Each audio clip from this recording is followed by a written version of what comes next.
warahmatullahi wabarakatuh. Anak-anak ibu semua, minggu yang lalu kita sudah membaca dan menulis puisi dan sudah mengenal unsur-unsur puisi, hal-hal yang harus terdapat di dalam sebuah puisi. Untuk puisi, kita setidaknya sudah mempelajari pengertian puisi, unsur puisi, dan jenis-jenis puisi. Minggu kemarin sudah unsur-unsur puisi, nah minggu ini kita akan melanjutkan ke pengertiannya dan juga jenis-jenisnya, sambil melengkapi keseluruhan materi kita mengenai puisi. Jadi kita mengenal puisi ini sudah sangat lama, sudah dari sejak TK ya. Nah, apa itu puisi? Puisi itu adalah salah satu teks sastra yang mengungkapkan pikiran dan perasaan yang mengutamakan keindahan kata-kata. Jadi dia adalah salah satu teks sastra. Teks sastra itu banyak, tetapi ada juga yang bentuknya prosa, seperti cerpen, novel, itu bentuk prosa. Nah, kalau puisi ya bukan prosa, tetapi adalah sebuah teks berbentuk seperti alinea-alinea ataupun baris berbaris yang mana kata-katanya menggunakan gaya bahasa atau bahasa konotasi atau bahasa yang indah. Jadi kalau tidak menggunakan bahasa yang indah maka belum bisa memenuhi persyaratan sebagai puisi. Nah, apa saja unsur-unsur puisi yang mungkin minggu kemarin sudah kamu kenal? Yang pertama yaitu di dalam puisi itu terdapat majas ataupun irama. Artinya, terdapat bahasa kiasan yang menimbulkan kesan, dan irama yaitu bunyi yang teratur dan berulang. Puisi ada dua macam secara konteksnya, yaitu puisi lama dan puisi baru. Nah, sekarang kita mempelajari puisi saja, berarti ini puisi baru. Kalau puisi lama, itu ada persyaratan khusus, seperti pantun contohnya, itu puisi lama pantun. Syarat khususnya adalah harus bersajak ABAB atau berirama ABAB di belakang barisnya. Nah, itulah yang dikatakan dengan puisi yang berirama, berrima, atau bersajak. Tetapi di dalam puisi biasa ini diperbolehkan tidak menggunakan rima atau sajak tadi, namun boleh pula digunakan untuk menambah keindahan kata-katanya. Nah, jadi karena puisi bebas, puisi baru, itu yang penting adalah penggunaan kreativitas kita dalam berbahasa. Tidak harus ABAB, AAAA, sajaknya tidak harus. Itu yang membedakan puisi baru dengan puisi lama. Nah, yang kedua, unsurnya adalah konotasi. Apa itu konotasi? Yaitu bahasa yang tidak sebenarnya. 2 minggu yang lalu kita sudah mempelajari mengenai cara menulis puisi dengan bahasa konotasi. Dan kamu sudah tahu apa fungsi konotasi ini di dalam puisi. Sangat besar fungsinya. Tetapi ketika ibu menyuruh menulis puisi, masih banyak yang menggunakan bahasa denotasi atau bahasa sebenarnya. Belum menggunakan bahasa konotasi. Kemudian yang ketiga, yaitu lambang. Lambang ini adalah simbol-simbol yang berupa gambarkah, tanda, kata yang menyatakan maksud tertentu. Misal, kamu ingin mengatakan bahwa anak itu sedang dalam kondisi marah. Maka simbolnya atau tandanya adalah pipinya merah, keningnya merah, atau matanya menyorot tajam. Nah, itu bisa merupakan lambang-lambang yang digunakan untuk mengungkapkan.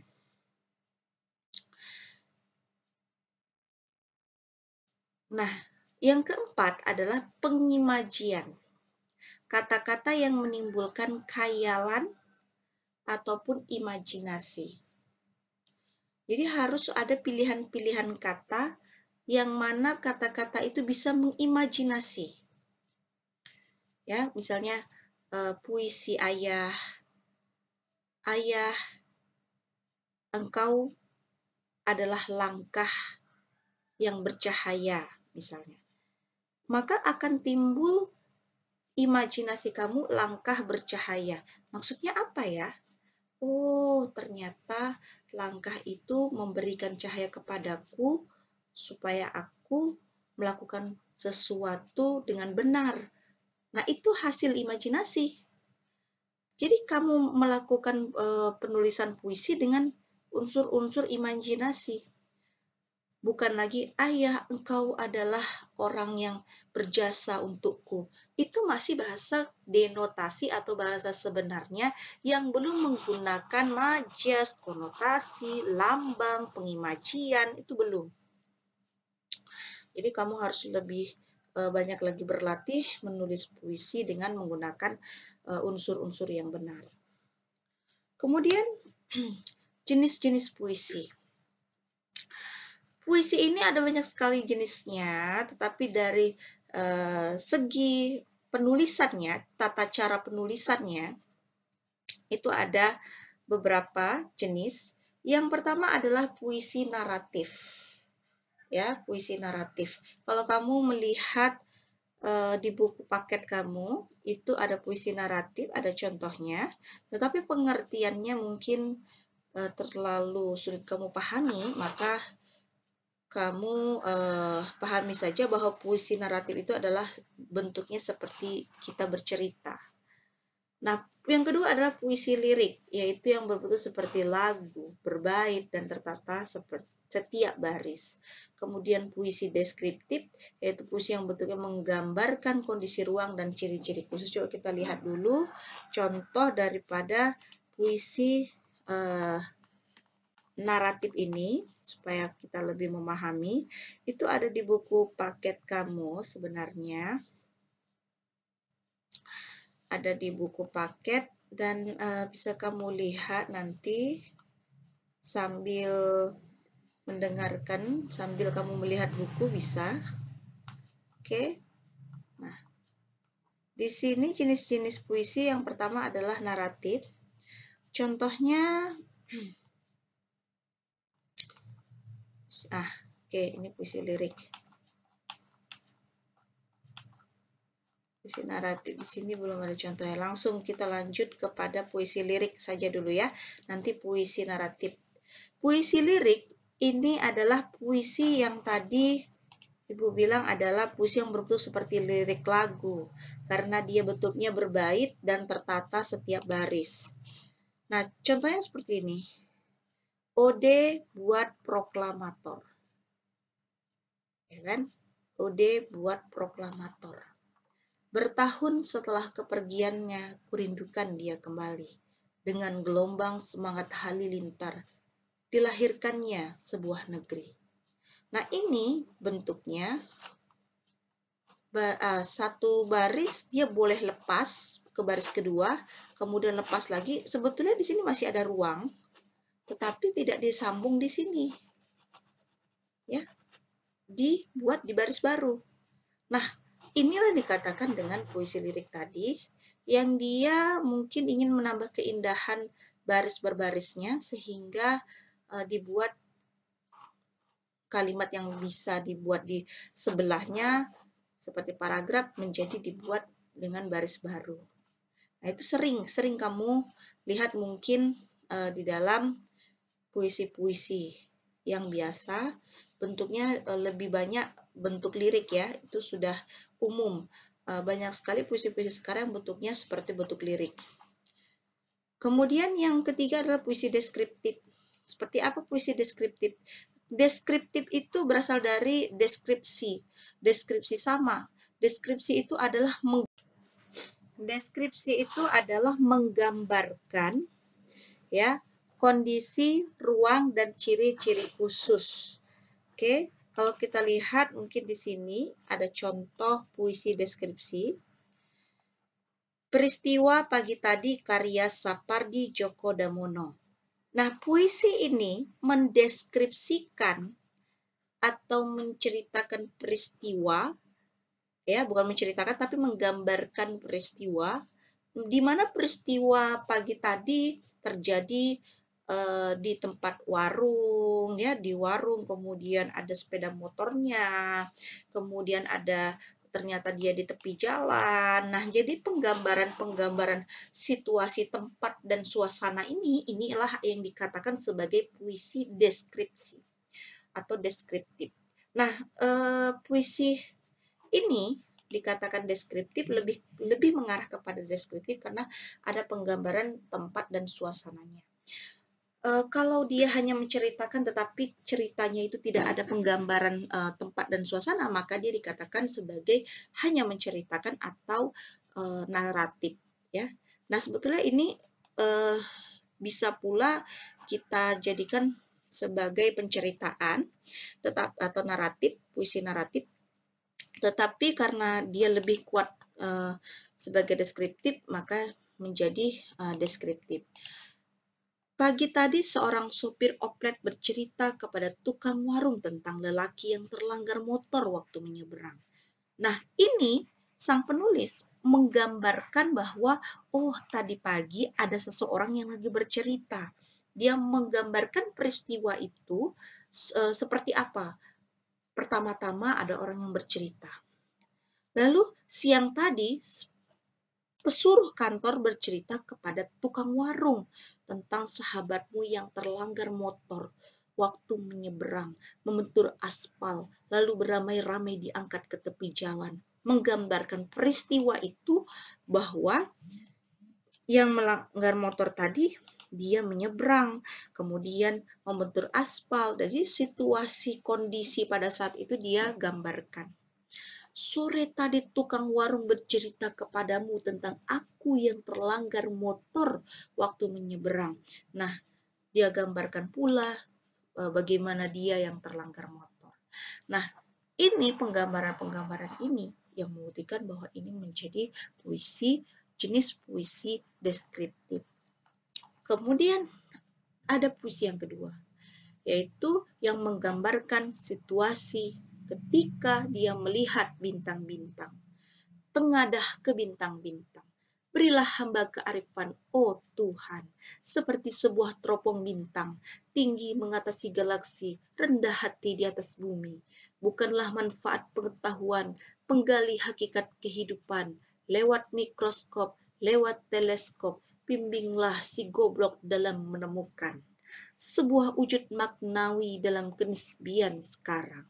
Dr. Insinyur Jujun S. Surja Sumantri 1970.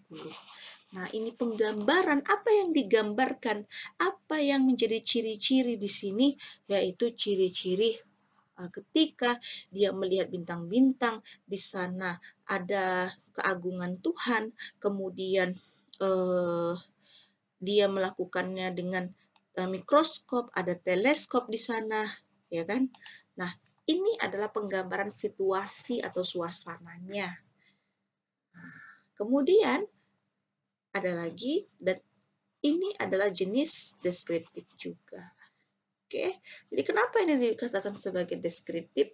Karena dia ada penggambaran situasinya, penggambaran peristiwanya, bagaimana kondisinya, ciri-ciri situasinya, tempatnya digambarkan, dituliskan oleh penulis dalam bentuk puisi ini. Dikatakanlah itu sebagai puisi deskriptif. Nah, kalau puisi naratif ada juga, ya. Contohnya nih. Nah, contoh puisi naratif. Ini baru buat. Ya, contohnya judulnya Terduduk di Depan Rumah. Mungkin itu judulnya, ya kan? Nah, kita buat. Saya yang duduk di bawah pohon di depan rumah, tengah cerita tentang siluet masa lampau. Daun gugur mendengar penjelasanku, dan rantingnya mengangguk tanda setuju. Aku terus bercerita. Wahai langit yang biru, dengarkanlah lamat-lamat.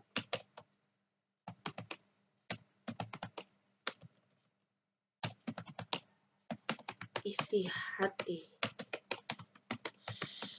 seorang melankolis.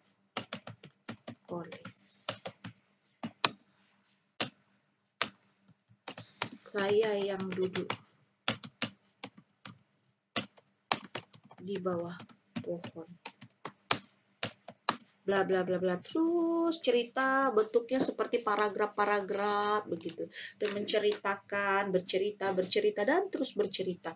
Nah, ini adalah puisi naratif, karena memang puisi ini dibentuk ditulis dalam bentuk cerita seperti kita bercerita, tetapi dia menggunakan kata-kata konotasi, kata-kata yang indah, memperhatikan daya khayalan atau imajinasi dan lain sebagainya yang merupakan unsur-unsur puisi tadi. Jadi makanya dikatakan sebagai puisi, ya. Terduduk di depan rumah. Nah, itu mungkin judulnya, saya yang duduk di pohon di depan rumah, tengah cerita tentang siluet masa lampau. Daun gugur mendengar penjelasanku, dan ranting yang mengangguk tanda setuju. Aku terus bercerita, wahai langit yang biru, dengarkanlah lamat-lamat, isi hati seorang melankolis. Nah, bisa. Jadi kita menggunakan bahasa konotasi sebanyak mungkin kalau menulis puisi, ya. Karena kamu menulis puisi belum mampu menggunakan bahasa konotasi, maka belum menjadi puisi yang baik. Oke. Kemudian pembacaan puisi. Nah, pembacaan puisi kamu sudah lakukan. Lalu, apakah yang kamu lakukan itu, pembacaan puisi itu, sudah menggunakan ekspresi yang tepat? Kalau puisinya sedih, ekspresinya sedih. Kalau puisinya tidak perlu sedih, jangan menggunakan ekspresi yang sedih. Aneh.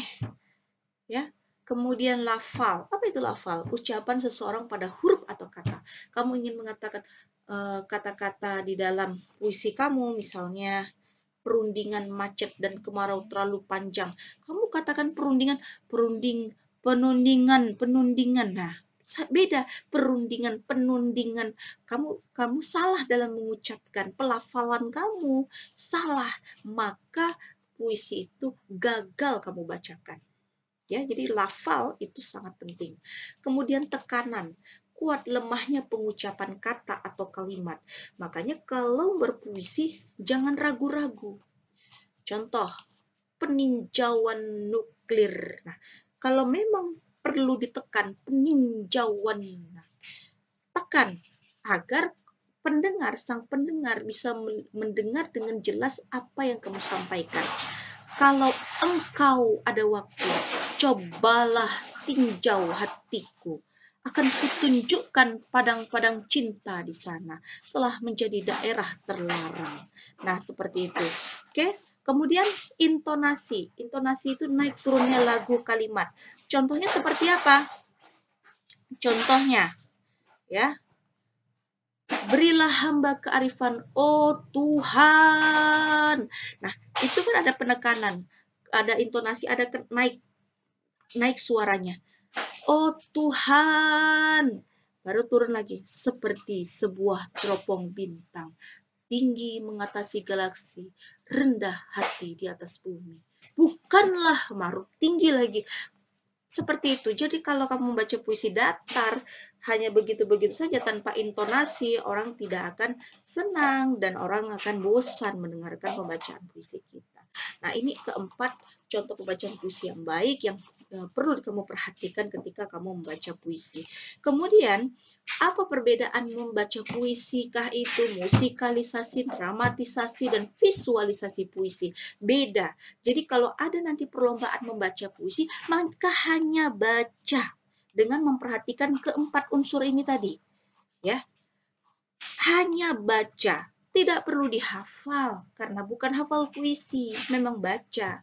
Kemudian tidak memakai alat musik, tidak boleh, karena hanya baca. Nah, kalau nanti kamu ingin menggunakan alat musik, maka dikatakan, jika ingin menggunakan alat musik tadi, maka dikatakan sebagai musikalisasi puisi.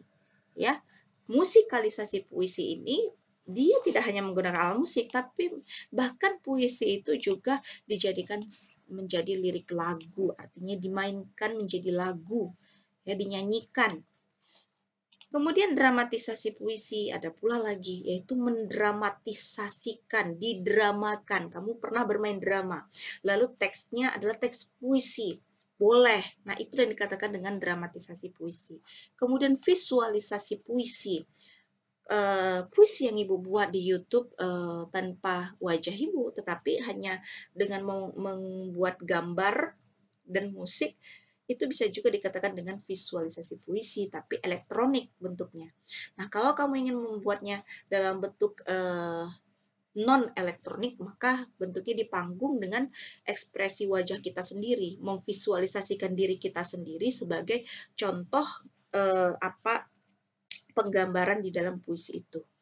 Nah, jadi visualisasi itu menggambarkan, ya, seperti deskripsi tadi, menggambarkan, boleh dengan dramatisasi, kalau dia bentuknya elektronik boleh dengan gambar-gambar, ya.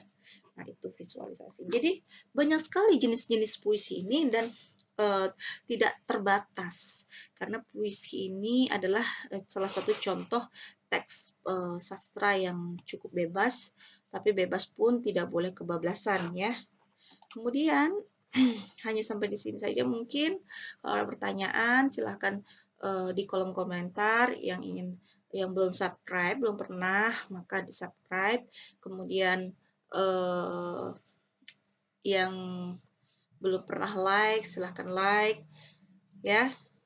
Nah, jadi sekian dan terima kasih mengenai puisi. Semoga sukses. Assalamualaikum warahmatullahi wabarakatuh.